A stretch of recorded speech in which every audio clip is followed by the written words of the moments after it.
चोर ने मुझे नसीहत किया, जो तकरीबन 16 या 17 मरतबा चोरी के केस में अंदर आया, और उसका मामूल है। मैं ये नहीं कहता कि चोरी अच्छी चीज़ है, लेकिन उनका पेशा है, आते हैं जाते हैं, आते हैं जाते हैं।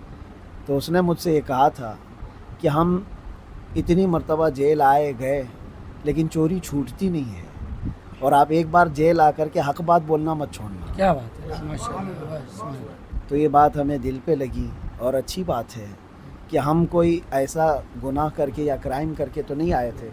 या और बात है कि उसको डाइवर्ट कर दिया गया है इंशाअल्लाह। यहाँ पर बड़ा हुजूम लगा हुआ है।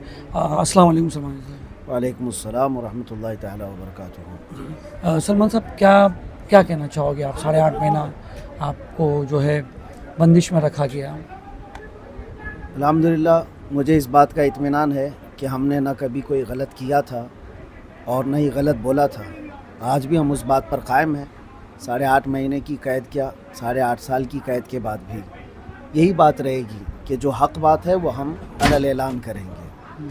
हमने कोई गलत नहीं कहा, और ये हमारे मुतालिक सबसे बेहतरीन जो इंसाफ आया है वो सुप्रीम कोर्ट का है। वो आपने भी देखा होगा और सब वायरल है, और सुप्रीम कोर्ट ने जो फ़ैसला दिया है वो हम सब के सम्मान के लिए काफ़ी है, सारी कम्युनिटी के लिए भी। और इस तरह की तमाम जो हरकतें करते हैं, छोटी सी चीज़ को बड़ा बना करके पेश करते हैं, उन सब के लिए भी सुप्रीम का ऑर्डर, मैं उसका बहुत सम्मान करता हूँ। ख़ास तौर पर ये उन्होंने कहा है कि हमने कोई हेट स्पीच नहीं की है, और हकीकत बात है, मैं पहले भी कहता रहा, मैं किसी कौम को या किसी पर्सनल शख्स को टारगेट करके कभी नहीं कहा। मैंने किसी को टारगेट करके कभी नहीं कहा। ये और बात है कि डाइवर्ट करके कुछ लोगों ने इसको इस तरह पेश किया था, लेकिन देर से ही हमारे हक़ में फ़ैसला आया है, हम उसका आधार करते हैं। अच्छा, जब एक वीडियो आया था जहाँ पर आप बराबर नहीं चल पा रहे थे, तो आपके जो फॉलोअर्स थे बहुत चिंता में थे कि यार हज़रत को क्या हो गया, कहीं किसी ने बदतमीज़ी की या क्या की। तो उस वीडियो के बारे में और आपके साथ जो है गुजरात ATS या वहाँ के लोगों ने कैसा बर्ताव किया, लोग जानना चाहते हैं। उसी वक्त मुझे भी ये ख़बर पहुंची थी कि इस तरह की बातें बाहर वायरल हो रही हैं। ऐसी कोई बात नहीं थी।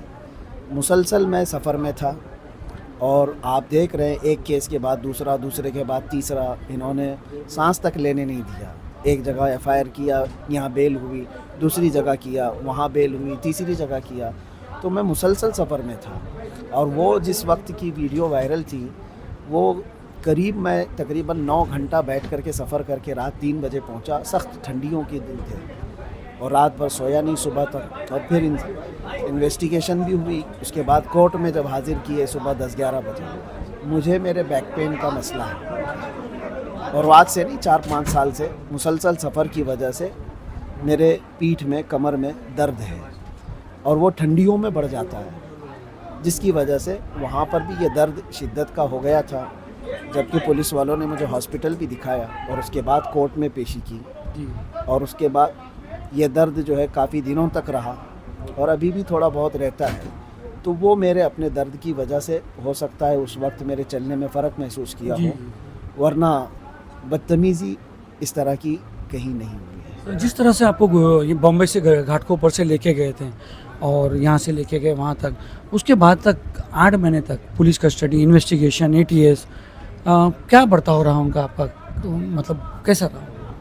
अभी सलीम भाई, आप एक ही महफिल में सारी चीज़ें लेना चाहते हैं, थोड़ा और वक्त दीजिए। इब्तिदाई इश्क लोग है। बहुत जानने को आपके अभी फॉलोअर इब्तिदाई इश्क वो है। हमको नहीं छोड़ते कि भाई तुम क्यों नहीं बात करो, तुम क्यों नहीं जाते, ये सब। इंशाअल्लाह अज़ीज़ इसके सिलसिले में मैं तफसीलन आऊँगा, आपको भी बुलाएंगे, बताएंगे, और सारी दास्तान भी सुनाएंगे। मैंने एक कलाम भी लिखा है, वो भी आपको सुना देंगे, इंतज़ार रहेगा इंशाअल्लाह। जेल में आपके साथ कैदियों का क्या व्यवहार रहा? बहुत अच्छा, जैसे कैदियों का कैदियों के साथ होता है वैसे ही था, लेकिन साथ ही अल्हम्दुलिल्लाह एक इज़्ज़त का मामला भी रहा।